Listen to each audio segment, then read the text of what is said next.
जान शंकर दादा के पास पधारो। शंकर दादा के पास आए, बोले दादा बचाओ बचाओ। शंकर भगवान ने क्या हो गया? बोले हमारी श्वास रुक गई ध्रुव जी की तपस्या से। शंकर जी बोले श्वास मेरी भी रुक गई, मैं क्या करूं सो बताओ।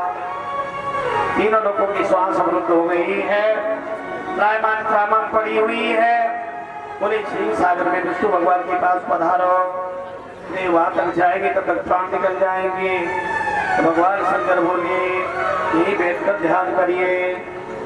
वहीं पर भगवान का ध्यान किया तो भगवान बंधु प्रसन्न हो गए। आकाश से आकाशवाणी होती है, देवताओं घबराओ नहीं, श्वास मेरी भी रुक गई है, मैं शीघ्र जा रहा हूँ। तो जाकर के तुम्हें तपस्या से शांत करूंगा, ध्रुव जी को वरदान दूंगा। भगवान बंधु गरुड़ पर आरूढ़ होते हैं। मधुर वनम रक्षयागतः, गरुड़ आरूढ़ होकर के भगवान मधुवन में पधारे। और मधुवन में आकर के भगवान ने देखा तो ध्रुव जी एक पैर से खड़े हुए हैं और अपनी श्वास रोके हुए और ध्रुव जी भगवान का ध्यान कर रहे हैं। जैसे ही देखा और जैसे ही देखा तो रोम रोम से ओम नमो भगवते वासुदेवाय, ओम नमो भगवते वासुदेवाय एक ध्वनि निकल रही है। भगवान ने ध्रुव जी के हृदय में भगवान के लोग मूर्ति है, उस मूर्ति को खींचा और खींच करके बंधु ध्रुव जी की समाधि टूटी। और मेरे हृदय में जो मूर्ति थी वो कहाँ गई? सामने उसे लोग दिव्य मूर्ति को देखा, भगवान के चरणों में गिर पड़े, भगवान ने गले से लगाया, मस्तक चूमने लग गए, प्यार करने लग गए। जैसे कोई गाय अपने बिछड़े हुए बछड़े से मिलती है, जीभ से चाट के प्यार करती है, ऐसे भगवान ध्रुव को जीभ से चाटने लग गए। गोद में उठा लिया और मन कहना चाहते जगत किसको ठुकरा देता है, और जो जगदीश की शरण में जाता है जगदीश अपनी गोद में उठा लेता है। जगत का ठुकराया ध्रुव भगवान की शरण में आया तो भगवान अपनी गोद में उठा लिया। बोलिए भक्तवत्सल भगवान की। भगवान कहते बेटा अब तुझे यहाँ से धक्का लगाने वाले कोई नहीं मिलेगा। जगत की ठोकरें खा करके तुम जगत के पास जाओगे तो ठोकरें खानी पड़ेगी सारे जीवन। और जगत का ठुकराया जीव जब परमात्मा की शरण में जाएगा तो अपनी गोद में उठा लेगा, वहां से कोई ठोकर लगाने वाला पैदा नहीं है धरती पर। इसलिए मेरे भाई बहन जगत के ठुकराए जीव जगत के पास मत जाना। श्रवण प्राणान नमो भगवते पुरुषाय तुभ्यं, प्राणान नमो भगवते पुरुषाय तुभ्यं। ये भगवान मेरे अंतःकरण में प्रवेश करके मेरी छोटी सृष्टि को जागृत बनाया, मेरे हाथ पांव जड़ों में चेतन बनाया। ये पुराण पुरुष करुणालय मैं आपकी शरण में हूँ। याद प्रतिस्तन व्रतां तब पाद पद्मा, ध्यानात् भवज्जन कथा श्रवणे नवास्यात्, सा ब्रह्मणी स्वमहिमन्यपि नाथमाभूत, किम बंत कांसी ललितां पततां विमानात्। भगवान की स्तुति की भगवान प्रसन्न हो गए।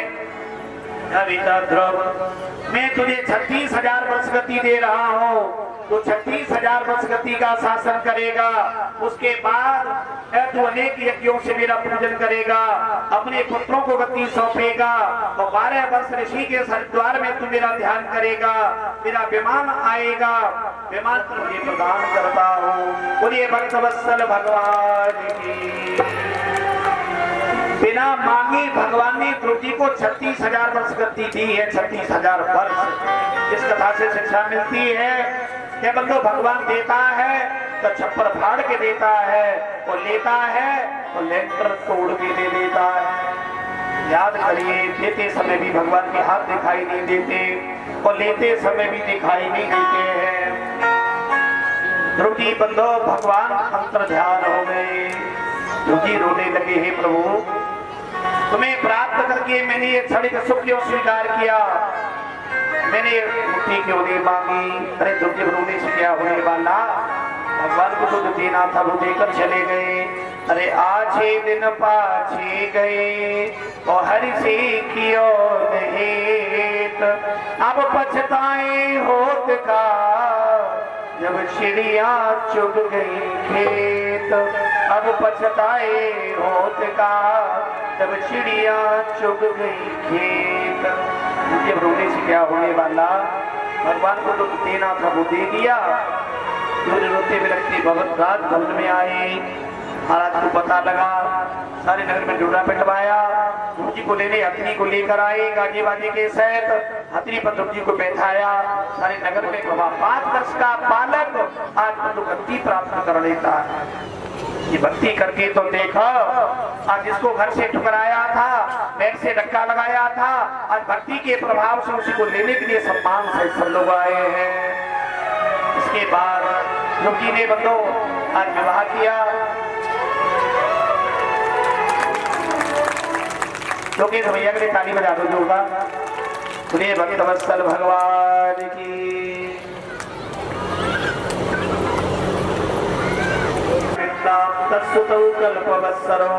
प्रजापति शिशुपाल की कन्या प्रवी के साथ ध्रुव जी ने विवाह किया, जिससे 2 बेटा हुए, कल्प और वत्सल। दूसरा विवाह उन्होंने वायु की पुत्री है, इला नाम है, उस इला के साथ दूसरा विवाह किया है, जिससे ध्रुव के एक बेटा उत्कल नाम का, एक कन्या हुई है। ऐसे ध्रुव जी का विवाह हुआ। महाराज उत्थान पाद पल में चले गए, भगवान को प्राप्त किया। इनका भाई उत्तम है, उत्तम को यक्षों ने मार दिया। तन माता से गतिर्गता, यक्ष भी तय उत्तम की माता भी पुत्र वियोग में शरीर छोड़ देती है। ध्रुव जी ने यक्षों की राजधानी अलकापुरी पर चढ़ाई की। 1,30,000 यक्षों ने ललकारा। 1,30,000 यक्ष आए और ध्रुव जी से युद्ध करने लग गए। ध्रुव जी ने क्षण मात्र में हजारों यक्षों को मार डाला। स्वयं ब्रह्मा जी आए, बोले बेटा युद्ध मत करो, तो भगवान की भक्त हो। मेरे भाई उत्तम को मारा इन्होंने। एक भाई के मारने से एक यक्ष ने मारा, तुमने हजारों यक्ष मार दिए। इसलिए बेटा तुम भगवान के भक्त हो, तुम्हें युद्ध नहीं करना चाहिए। बाबा ठीक है, मैं युद्ध बंद करता हूँ। यक्षों के राजा को मेरे प्रसन्न हो गए। बोले बेटा तुमने पिता बाबा की आज्ञा मानी है, इसलिए जाओ, तुम जो चाहो सो मांग लो। बोले देना चाहते हो तो भगवान के चरणों में इसका भक्ति प्रदान करिए। कुबेर जी का तथास्तु भक्ति प्रदान की। और उसके बाद ध्रुव जी ने 36,000 वर्ष गद्दी का शासन किया है। और 36,000 वर्ष गद्दी का शासन करके ध्रुव जी ने अपने पुत्र कल्प और वत्सल को गद्दी सौंपी और ऋषि के हरिद्वार में आए। 12 वर्ष वहां उन्होंने तपस्या की है। 12 वर्ष के बाद भगवान का विमान आया और विमान में ध्रुव जी ने पूजन किया। मृत्यु देवता आए। मृत्यु देवता ने कहा मुझे स्वीकार करो। बोले तेरी इतनी हिम्मत, तो मुझे लेने आया है तो मुझे रोक ले। मृत्यु देवता घबरा गए, अपना सर झुकाया।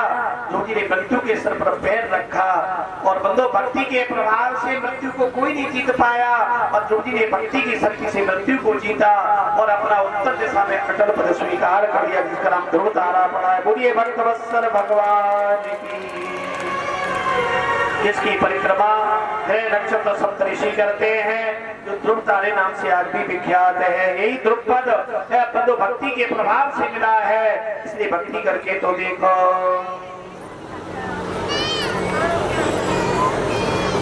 अरे भक्तों ने रुधन बचाया, मेरा श्याम सलोना आया। भक्तों ने सलोना आया, भक्तों ने रुधन बचाया, मेरा श्याम सलोना आया। भक्तों ने रुधन बचाया, मेरा श्याम सलोना आया। भक्तों ने रुधन बचाया, मेरा श्याम सलोना।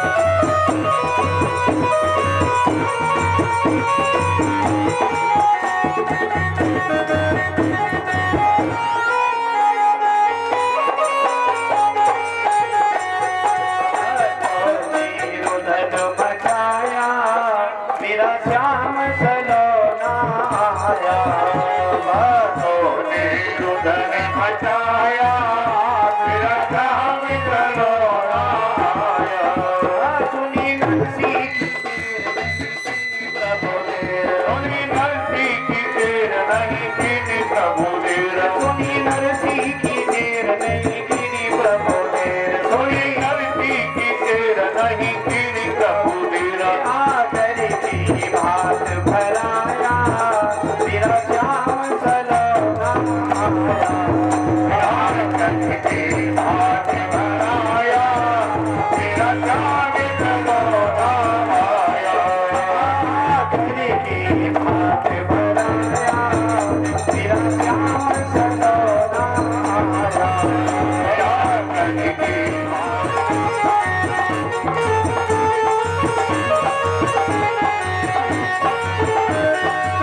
नहीं किनी प्रभु वीर आखिरी की लहर बचाया मेरा श्याम सदा आखिरी की जहर बचाया मेरा श्याम सदा आया आखिरी की लहर बचाया मेरा श्याम सदा आखिरी की जहर बचाया मेरा श्याम सदा आया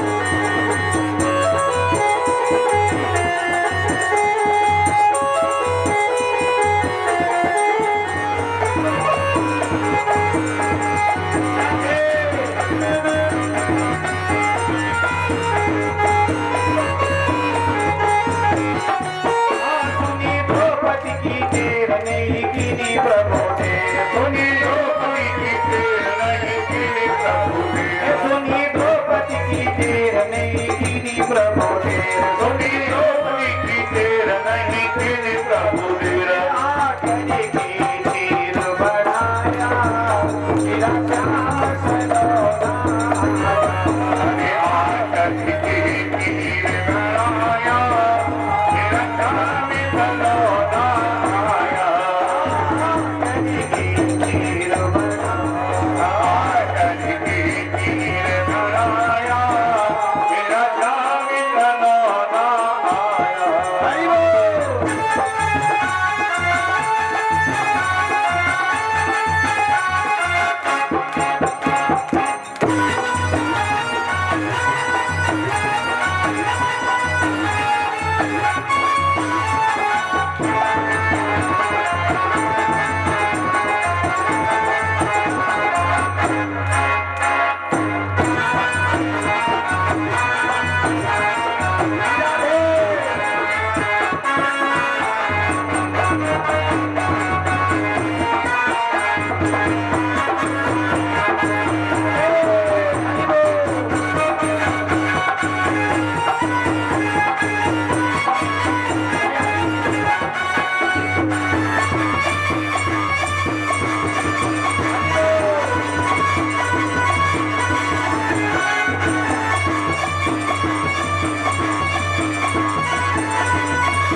व्यवहार उसके सामने करो, पति तुम्हारे वश में हो जाएगा।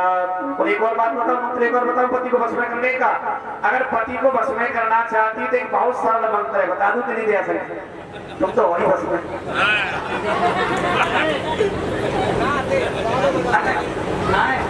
देखिए बस करने के एक मंत्र है, कि देखिए उनके बस एक ही है, उनके माता पिता की सेवा शुरू कर दो, बस तुम्हारा पति तुम्हारे अधिकार में, उसके मैया बाप खुश तो वो भी खुश।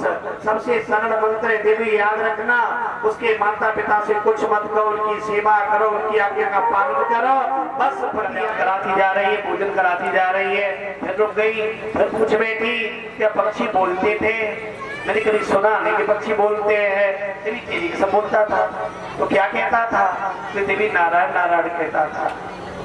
भोजन कराती जा रही, नारायण मंत्र जाप कराया, स्वयं भोजन किया, रात्रि में पलक बिछाया, बिस्तर लगाया, वो सेवा करने आ रही, सर्व दबाती जा रही है, सेवा करती जा रही है, पूछती जा रही है स्वामी उस समय तो भोजन में मन था, कहीं भूखे न रह जाओ, कोई भोजन में कभी न रह जाए, अब कोई नहीं है, मैं आप दोनों ही हैं, सच बताओ वो तूता क्या कहता था। सेवा करती जा रही है और पूछती जा रही है, देवी वो तूता नारायण नारायण कहता था। कहा तक कि मेरी भाई बहन उस कयाधु ने 1 से 8 बार अपने पति से नारायण मंत्र का जाप कराया, 1 से 8 बार, और 1 से 8 बार नारायण मंत्र का जाप एक बार पूरी हो गई, वो हिरण्यकश्यप के पाप दूर हो गए, और उसी रात्रि में उसके गर्भ में भगवान के भक्त का अवतरण हो गया। देखिए जब इंद्र को ब्रह्महत्या लगी है, विश्वरूप से यज्ञ कराया, इंद्र ने गुरु बृहस्पति रूठ गए तो विश्वरूप से यज्ञ कराया, और विश्वरूप देवताओं के पक्ष में रहते थे, तो यज्ञ तो कर रहे इंद्र का और आहुति दे रहे धीरे से बोल करके देवतियों को, और जोर से बोलते देवताओं को देते, धीरे से अपने भांजे पक्ष को देवतियों को दे देते हैं। इंद्र ने कहा देखो यज्ञ मेरा कर रहे हैं और आहुति देवतियों को बर्बाद करने के लिए दे रहे हैं। और नारायण कवच सीख लिया इंद्र ने, और नारायण कवच सीखने के बाद में विश्वरूप के 3 सिर थे, 3, एक से बंदो सोमरस, एक से मदरा, एक से अन्न सेवन करते थे, 3 सिर थे विश्वरूप के। इंद्र ने देखा कि नारायण को सीख लिया और ये मेरी यज्ञ कर रहे हैं और आहुति दे रहे देवतियों को, दैत्य बलवान होंगे, तो इंद्र ने अपने खड़ग से 3 सिर काट दिए विश्वरूप के, 3 सिर कटे तो 3 तरह के पंछी पैदा हो गए।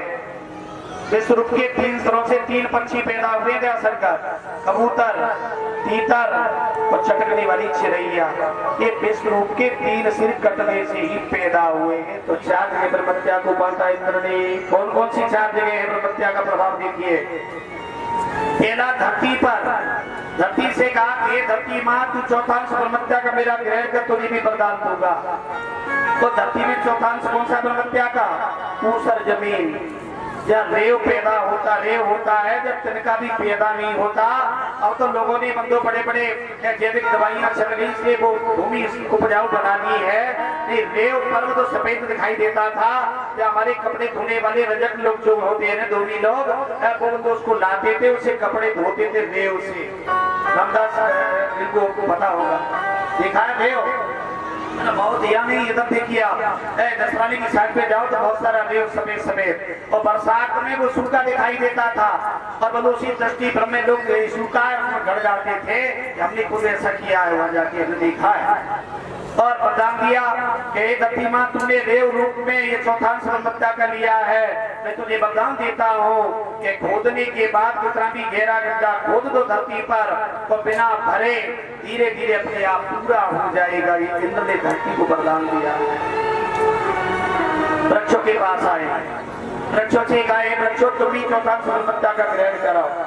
तो वृक्षों में चौथांश कौन सा ब्रह्महत्या का, गोंद, गोंद होता है ना नीम में, बबूल में गोंद जो निकलता है, ये ब्रह्महत्या का ही चौथा अंश है। और जो पीपल पर कुछ वृक्षों में पानी झरता है, विशेषकर पीपल के पेड़ के नीचे देखा होगा तुम, निकलते होगे सुबह के समय पानी झरता है, ये ब्रह्महत्या का ही चौथा अंश है। और वृक्षों को वरदान दिया कि वृक्षों तुमने मेरी चौथांश ब्रह्महत्या का ग्रहण किया गोंद के रूप में, पानी के रूप में, तो तुम्हें वरदान देता हूँ कि कोई भी पेड़ जड़ से काट दिया जाएगा और थोड़ी भी जड़ शेष रहेगी धरती में तो वो कुल्ला लेकर पूरा वृक्ष पुणे बन जाएगा। और से वृक्ष ऐसे काट दो और जड़ से फिर भी थोड़ी जड़ रह जाए तो अपने आप पूरे हो जाते हैं। ये इंद्र का वृक्षों को वरदान मिला है।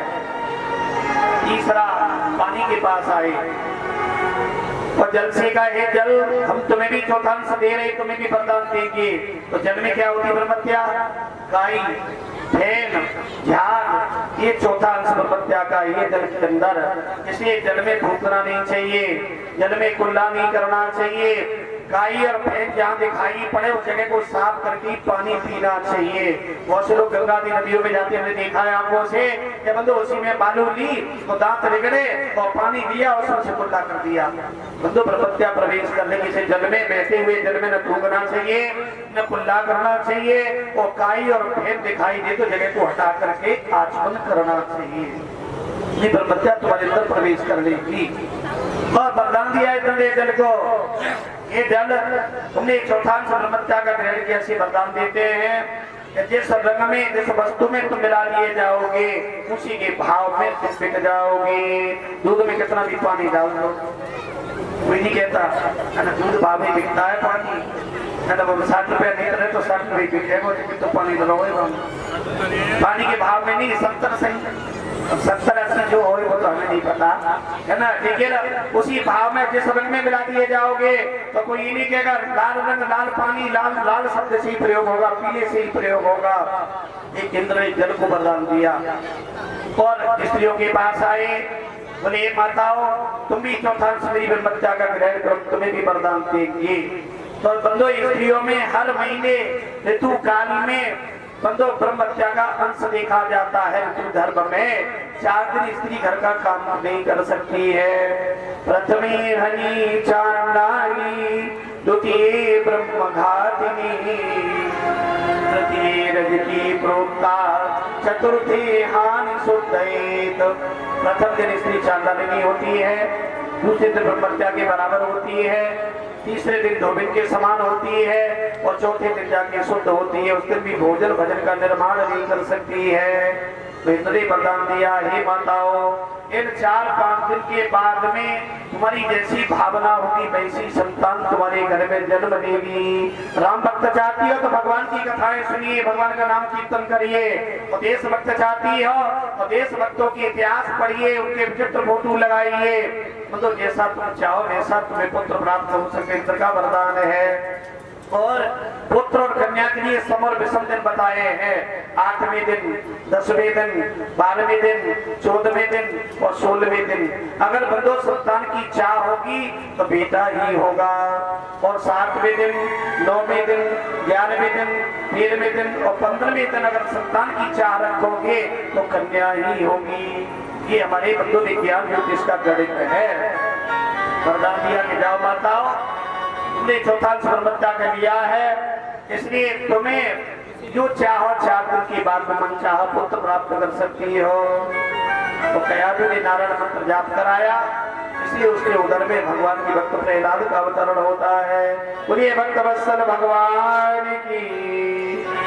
हिरण्यकशिपु तपस्या करने चला गया, देवताओं का कार्य सिद्ध हो गया क्योंकि भगवान के भक्त बंधु कयाधु के गर्भ में आ गए। इधर हिरण्यकशिपु तपस्या करने लगा और तपस्या करते करते एक पैर से खड़े हो गया। सते पे मंदर द्रोण्याम तप पर्वतारुणम ऊर्ध्वबाहुर्नभो दृष्टि पादांगुष्ठाश्रितावनी। एक पैर से इंद्र खड़ा हो गया, खड़ा हो गया हिरण्यकशिपु और उसके रोम से श्री ब्रह्मदेवाय नमः, श्री ब्रह्मदेवानंद की ध्वनि निकल रही है। सारे शरीर को दीमक ने चींटियों ने खोखला बना दिया है, हड्डी और प्राण शेष रह गए हैं। ब्रह्मा जी कमंडल में जल भर के आए, देखा तो उसके शरीर से बंदो श्री ब्रह्मदेवाय नमः, श्री ब्रह्मदेवाय नमः, श्री ब्रह्मदेवानंद की ध्वनि निकल रही है। ब्रह्मा जी ने कमंडल से जल के छींटा मारे, उसकी दीमक को धोया तो हस्त प्राण तो सिर थे, उसके प्राण और हड्डी दिखाई दे रहे थे। ब्रह्मा जी ने हाथ लगाया, उसका शरीर सोने के समान चमकने लगा। हिरण्यकश्यप इसका अर्थ है हिरण्य माने सोना, कश्यप माने शरीर, हिरण्यकशिपु माने हिरण्य माने सोना, कश्यप माने शरीर, सोने जैसा शरीर हो गया।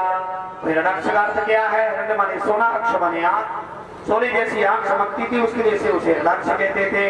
तो इसका शरीर सोने जैसा था इसलिए हिरण्यकशिपु हो गया। ब्रह्मा जी ने कहा बेटा वरदान मांगो। बोले बाबा वरदान देने आए तो मैं जो मांगू वही मिलेगा। बोले दूंगा दूंगा जो मांगे वही दूंगा। तो फिर बादशाह वचन ले लिया। हिरण्यकश्यप ने क्या वरदान मांगे ब्रह्मा से सुनिए कि यदि दास्यस्य भीमतां परान्मी परदोत्तमः भूतेभ्यः सृष्टिभ्यो मृत्युर्मा भून्मव प्रभो। हे प्रभु मेरे ऊपर आप प्रसन्न हो, वरदान देना चाहते हो तो आपके द्वारा रची हुई जितनी सृष्टि है उससे मैं नहीं मरूं। अर्थात सुर असुर गंधर्व किन्नर सिद्ध विद्याधर चारण पशु पक्षी कीट पतंगा चूहा खटमल वृक्ष नदियां पर्वत स्थावर जंगम तिर्यक अर्थात तुमने जो सृष्टि बनाई है बाबा उससे मैं नहीं मरूं। ब्रह्मा जी को चक्कर आ गए। ये एक बात बता, चलो जन्म पाया तो मृत्यु तो होगी निश्चित, पर एक बात बता तू तपस्या कर रहा था लिस्ट बना के रख रहा था कि बाबा आएंगे तो सब मांग लूंगा। बोले बाबा देना तो दे नहीं जाओ। ब्रह्मा जी बोले बस। बोले नहीं तो बोले घर में मरू न बाहर। ब्रह्मा जी जाके मरे वो कैसे? घर में नहीं बाहर नहीं। बोले दिन में मरू न रात में। ब्रह्मा जी को चक्कर आ रहे, सांस फूल रही। भैया तू घर में नहीं बाहर नहीं दिन में नहीं रात में नहीं। बोले और? बोले धरती पर आकाश पर। ब्रह्मा जी बोले एक बात बता दे तुमको तो सब, पर तू लिस्ट बना के लिख रहा था कि तपस्या कर रहा था मेरी? क्यों बता दे क्यों? बोले भैया लिस्ट बना के लिख रहा था कि सब मांगूंगा ब्रह्मा जी से, या तू तपस्या कर रहा था? बोले बाबा देना तो क्यों नहीं जाओ। बोले बस। बोले नहीं। बोले तो? बोले 12 महीनों में नहीं मरूं, चैत से लेकर फागुन तक 12 महीने में नहीं मरूं। मरे वो 12 महीना होते चैत से फागुन तक। बोले बस। बोले नहीं। बोले 27 नक्षत्र में नहीं मरूं। कौन से 27 नक्षत्र? अश्वनी भरणी कृतिका रोहिणी मृगशिरा पुनर्वसु पुष्य श्लेषा मघा पूर्वा फाल्गुन फाल्गुनी हस्त चित्रा स्वाति विशाखा अमरा। मुझे नामकरण थोड़ी करने पीछे नगरा में कहीं कह रहे तो आना है नामकरण का तो मनोज भट्टी जी आए या फिर वो सतीश भट्टी जी आए, मुझे नामकरण करने थोड़ी आना है। सारे मैं तुम्हें सुना दूं नक्षत्र। तो इसलिए 27 नक्षत्र में नहीं मरूं। ब्रह्मा जी बोले बस। बोले नहीं। बोले तो अस्त्र से मरूं न शस्त्र से मरूं न राइफल से मरूं न फरसा बल्लभ से मरूं। ब्रह्मा जी बोले बस तू एक बात बता कि तू भूला कुछ नहीं है, तू सब मांग रहा है तो मरेगा कैसे आखिर? बोले बाबा देना तो दो नहीं चाहो तेरा बच्चा बच्चा दिया। ब्रह्मा जी बोले बस। बोले नहीं। बोले तो? बोले शेर से मरूं न मृग से मरूं न मनुष्य से मरो न शेर से मनुष्य से। ब्रह्मा जी को चक्कर आ गया। फिर मरेगा कैसे? तू जन्म पाया तो मरना तो पड़ेगा ही। ऐसा तो कोई धरती पर ना है जो अमर हो, मरना तो सबको पड़ता है। बोले बस। बोले नहीं। बोले तो? अणिमा गरिमा नगमा महिमा प्राज्ञा ईश्वर बसे अष्ट सिद्धियां मेरे चरणों में वास करें। ब्रह्मा जी बोले बस। बोले नहीं। बोले तो? 33 कोटि देवता मेरी सेवा में रहे। ब्रह्मा जी बोले ठहर रुक जा थोड़ा सा संशोधन करने। क्या? बोले हम 3 देवता नहीं आएंगे तेरी सेवा में और सब आएंगे। बोले कौन कौन? मैं शिव और विष्णु। कोई जरूरत हो तो सब करेंगे, शिव और सब सेवा करेंगे। और इतना कह करके बंदो दुखे तो मन ब्रह्मा जी देना नहीं चाहते, पर तथास्तु ऐसा ही होगा। और वरदान दे करके ब्रह्मा जी अंतर ध्यान हो गए। हिरण्यकश्यप राजधानी में आया, आते बंदो सारे देवता सेवा में लग गए। अणिमा गरिमा नगमा महिमा अष्ट सिद्धियां उसके चरणों में आ गई। और बंदो से घोषणा कर दी कि जाओ नयस्तव्यम न दातव्यम न होतव्यम प्रजा क्वचित इतनी बार धर्मा मेरी घोषित सर्वशा। तेरे राज्य में यज्ञ नहीं हो, दान नहीं हो, हवन नहीं हो, कई कथा प्रवचन नहीं हो, कई साधु ब्राह्मण दिखाई नहीं पड़े, और अगर दिखाई पड़े तो पकड़ के जेल में डाल दो, और ज्यादा संख्या में दिखाई पड़े तो पकड़ लाओ या उस जगह आग लगा दो, और जगह जगह मेरी मंदिर बनवाओ, विष्णु की मूर्ति हटवाओ, मेरी पूजा करो। और अत्याचार फैला दिए हिरण्यकश्यप ने, कई शुभ कार्य नहीं हो रहे। और उधर राक्षस कोई और नहीं है, राक्षस के 2-4 हाथ पांव नहीं होते हैं। अर्थात जो धर्म का विरोध करे, वेदों की निंदा करे, माता पिता की नहीं माने, साधु ब्राह्मणों के नहीं सुने, ऐसे लक्षण जिसके अंदर आ जाए वही तो राक्षस होता है। राक्षस के 2-4 हाथ पांव तो रही है तो अल्लाह भैया हम तुम में से राक्षस पैदा हो रहे हैं तो धर्म का विरोध करें, वेद की निंदा करें, वही तो राक्षस होते हैं। ऐसे घोर अत्याचार फैला दिए उसने हिरण्यकशिपु ने। और बंदो अब देवता दुखी हो गए, धरती दुखी हो गई, गाय का रूप धारण कर लिया। अरे अतिशय देखी धर्म की ग्लानि, परमशभीत धरा कुलानि।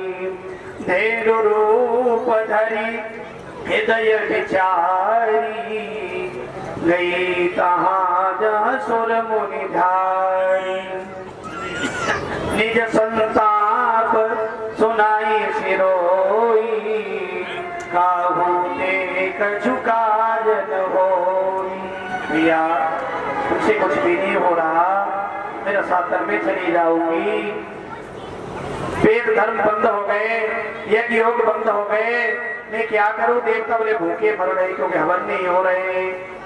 हवन नहीं हो तो हमें भोग नहीं मिलेगा, और भोग नहीं मिलेगा तो हम कमजोर होंगे। चलो सब ब्रह्मा जी के पास चले। ब्रह्मा जी के पास आए, बाबा तुमने इतना वरदान क्यों सिद्ध किया? जो उसने घोर अत्याचार फैला दिए। बोले मैं वचनबद्ध था बाबा, तुम वचनबद्ध, हम क्या करें सो बताओ। शंकर दादा के पास जाओ। शंकर दादा के पास आए, बोले दादा बचाओ बचाओ। शंकर जी बोले मेरे बस की बात नहीं है। बोले तो क्षीर सागर में चलो। ये जैसे जैसे मौका मिला तो तुम्हारे पास आए, और क्षीर सागर में गए तो वहां पर हमें राक्षस रास्ते में मिल जाएंगे, हड्डी पसली चूरन चटनी बना देंगे। इसे भगवान को उपाय बता दो, यही भगवान प्रकट हो जाए। तो शंकर भगवान कहते हैं हरि हरि व्यापक सर्वत्र समाना, प्रेम के प्रकट होई में जाना। भगवान तो घटघटवासी है, या प्रेम है वही भगवान प्रकट होता है। तुम सब यही बैठ जाओ, भगवान की वंदना करिए। सब भगवान शंकर के साथ बैठ गए और वही से सही नारायण की वंदना करने लगे। प्रभु तुम कहाँ सो रहे हो?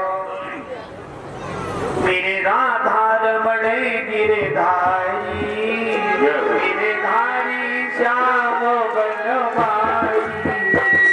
मेरे राधार बड़े गिरधारी, मेरे धारी श्याम बनवारी। मेरे राधार बड़े गिरधारी, मेरे धारी श्याम बनवारी।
के घोर अत्याचार बढ़ गए। भगवान ने आकाश से आकाशवाणी होती है, देवता घबराओ नहीं, याद रखो देवता हिरण्यकशिपु का अत्याचार भली भांति में जानता हो। यदा देवी सुवेदेशो गोच विप्रेशो साधुसो धर्मे मयि छविद्वेषा सभासु विनश्यति। देवताओं, जब कोई भी प्राणी पेट गौ ब्राह्मण और मुझसे बैर करने लगता है तब मैं उसे मारने के लिए जाता हूँ और धरती का भार उतारता हूँ। जब मेरे शांत भक्त पुत्र प्रहलाद को ये सताएगा तब मैं उसकी रक्षा करने जाऊंगा, उसे मार कर तुम्हें सुखी बनाऊंगा। इतना कहकर आकाशवाणी शांत हो गई। इधर बंधु हिरण्यकशिपु के 4 बेटा ने देखा बुढ़िया राम नाम जप रही है। नीलाद्री का माँ, तुझे मेरी पिता का आदेश नहीं मालूम? मेरे पिता का आदेश है कोई उनके दुश्मन का नाम नहीं ले और तू निर्भय होकर नाम जप रही है। ये बेटा प्रहलाद, ये जो अग्नि जल रही है ना बाप में, इसमें धोखे से बिल्ली के 4 बच्चे बंद हो गए हैं। बिल्ली रो रही है, ये बच्चे मर गए, इसकी हत्या मुझे लग जाएगी, इसलिए भगवान का नाम जप रही, बच्चे बच जाए। माँ, इस अग्नि से तेरे बच्चे बच जाएंगे, अरे भगवान पर भरोसा है तो मरे हुए जीवित हो जाते हैं। तो एक माँ एक बात बताइए, हवा खुलेगा कब? बोले 3 दिन में अग्नि शांत होगी तब हवा खुलेगा। तो माँ याद रखना, मैं जब तक नहीं आऊं तब तक ये हवा मत खोलना, मेरे सामने हवा खोल के दिखाना। नहीं ऐसा नहीं हो कि बच्चे मर जाए तो दूसरी जगह से लाके दिखा दे। मानो प्रहलाद को यहीं से गुरु दीक्षा मिलने वाली हो, मानो प्रहलाद को यहीं से राम नाम मंत्र मिलने वाला हो, इसलिए भगवान ये सब लीला कर रहे हो।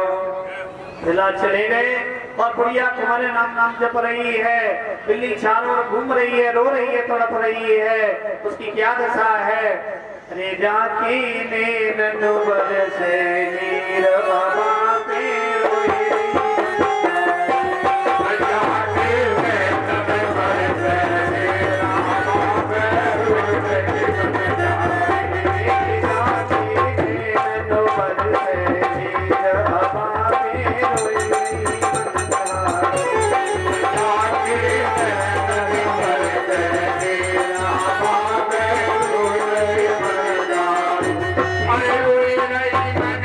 अरे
बलिदारो नाम को नयो सहारो राम नाम को नयो सहारो नाम को नयो सहारो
के चरणों में गिर पड़े और गुरु बनाया तो बुढ़िया कुमारन को गुरु बनाया।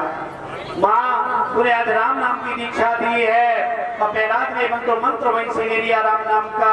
अपेलाद आए हैं, हिरण्यकशिपु को पता लगा मेरा बेटा दुश्मन के पक्ष में जा रहा है, अब इसका इस तरह रहना ठीक नहीं है। गुरु पाठशाला में भेजा, गुरु जी ने जो पढ़ाया पहलाद को अच्छा नहीं लगा और पहलाद तो वो शिक्षा लेकर आए हैं, उसके आगे गुरु की शिक्षा बेकार लग रही है। वो तो राम नाम की दीक्षा लेके आए हैं।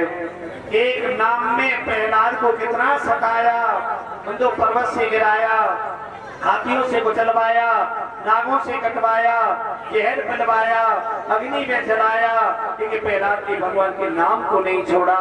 भक्ति में कष्ट तो आता है, लेकिन उस कष्ट में भी भगवान को याद करते रहोगे तो भगवान को प्रकट होकर आना पड़ेगा। भगवान ने देखा मेरे भक्त को इतना सताया और मतलब होली की गोद में बैठा ला गया सिरका के, भगवान वहां से भी पैमात को बचा लेते हैं। तब हिरण्यकशिपु हाथ में खड़ग लेता है, लोहे के सोने के तपाए हुए खम्भ को गर्म करवाता है और कहता देखूंगा राम तेरी कब तक रक्षा करेगा। हिरण्य का पिताजी मेरा राम मेरा खम्भ पे भी बैठा है तेरा राम, तो भगवान को चीटी रूप में खम्भ पर झूमने लग गए। लीलावती का जब चीटी नहीं जल रही है मेरा क्या बिगड़ेगा, पिताजी मेरा राम खम्भ में भी आ गया। राम खम्भ में तो पकड़ ले खम्भा, बोले पिताजी ऐसी कोई जगह नहीं है तो मेरा राम नहीं रहता। ये नाम के अक्षर चौगुन कीजिए और 5 निलायक गुण कर कीजिए और 8 को भागुते सुरेश और शेष बचे तय चित्त लीजिए और मोह में राम तो में राम और खड़ग और खम्भ में राम लखाई दीजिए। पिताजी ऐसी कोई जगह नहीं है मेरा राम दियो खम्भ 2 अक्षर का नाम 2 चौक 8 8 5 13 13 दूनी 26 8 का भाग देना 8 की 24 2 बच्चे मेरा नाम खम्भ में भी है पिताजी। खड़ग ये भी गढ़ है 3 अक्षर का नाम 3 चौक 12 12 5 17 17 दूनी 34 8 का भाग देना 8 चौक 32 2 बच्चे मेरा नाम खड़ग में भी है पिताजी। हिरण्यकश्यप उत्तर चेतन हो चिचक 24 6 अक्षर का नाम है हिरण्यकश्यप चिचक 24 24 5 29 29 दूनी 58 8 का भाग देना 8 7 56 2 बच्चे मेरा नाम आप में भी है पिताजी। ऐसी कोई जगह नहीं है कि मेरा नाम नहीं रहता हो मेरा नाम खम्भ में भी है पिताजी। तुमने परीक्षा नहीं की मुझे मैं भगवान का नाम नहीं छोड़ सकता पिताजी। मेरे राम ने मेरी रक्षा की है और मेरा बोल पड़े पिताजी सुनो अरे मोहे राम नाम प्यारो पिताजी मोही मती मारो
परीक्षा करोगे आराम इसमें भी बैठा है क्या दिया था उस पर एक दिन का हिसाब रहता है, इतना दिया, इतने समय दिया, इतने शर्त पर दिया है, तो लेने वाला भूल जाता, देने वाला नहीं भूलता। भगवान ने उसका हिसाब चुकता किया।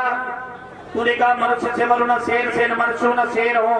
तूने कहा 12 महीने हमने तो 12 महीना नहीं है, 13वां महीना लौंद का है। ये लौंद का महीना इसलिए भगवान ने बनाया थे, समय तत्व को मानने के लिए समय चल रहा है।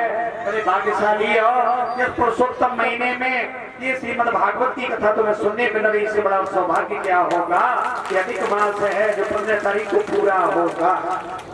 इसके बाद पूरे का 27 नक्षत्रों में नहीं मरो तो 28 नक्षत्र कहा बोले तुझे मारने के लिए मैंने 28वां अभिजीत नाम का नक्षत्र प्रकट किया है। और तुमने कहा अस्त्र से मरो न शस्त्र से, तो कैसे मारोगे? बोले नाखून है तेरी छाती को चीर कर तुझे मारूंगा, अस्त्र शस्त्रों में नहीं आते हैं। भगवान को आया क्रोध, लपलपाती जीव आंखों से अग्नि, जांग पर बैठा तूने कहा धरती पर आकाश पर, धरती आकाश मेरी जांगों पर बैठा है। तूने कहा घर में न बाहर, तो घर न बाहर देवी पर बैठा है। तूने कहा दिन में मरू न रात में, न दिन न रात, संध्या काल है, प्रदोष की घोर वेला है। ऐसे भगवान ने 3 बार उससे कहलवाया बराबर बराबर। भगवान का आया क्रोध और भगवान ने छाती चीरी, पर मुखमंडल गोविंद को भगवान ने तो मारा। इस तरह के अत्याचार से धरती को जो दुखी थी उसे सुखी बनाया। भक्त प्रहलाद को बंधु भगवान ने राज्याभिषेक किया।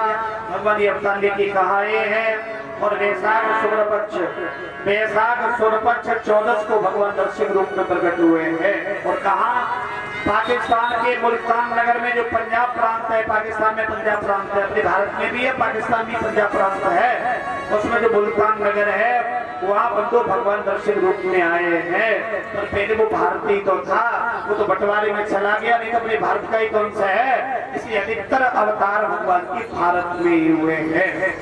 ऐसे भगवान ने नरसिंह रूप लेकर उसे मारा, धरती का भार उतारा, तेरा राज्याभिषेक किया। अब राक्षस मर गया है, तो एक रात्रि का शोक मना लो।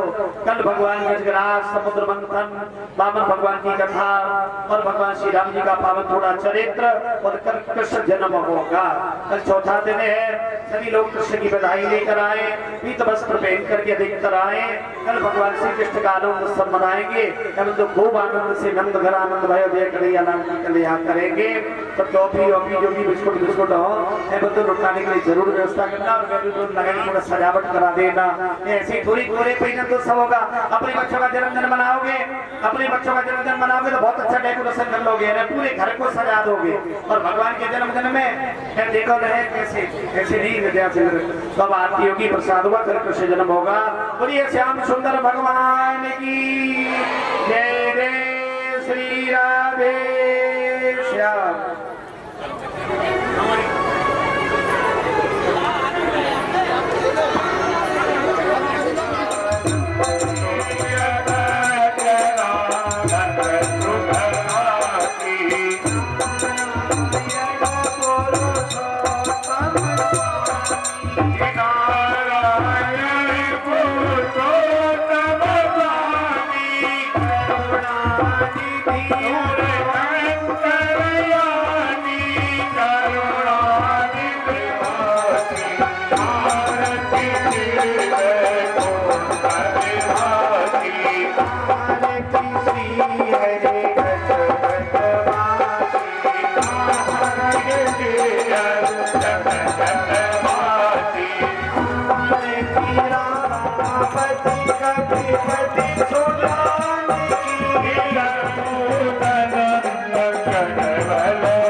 भगवान की जय।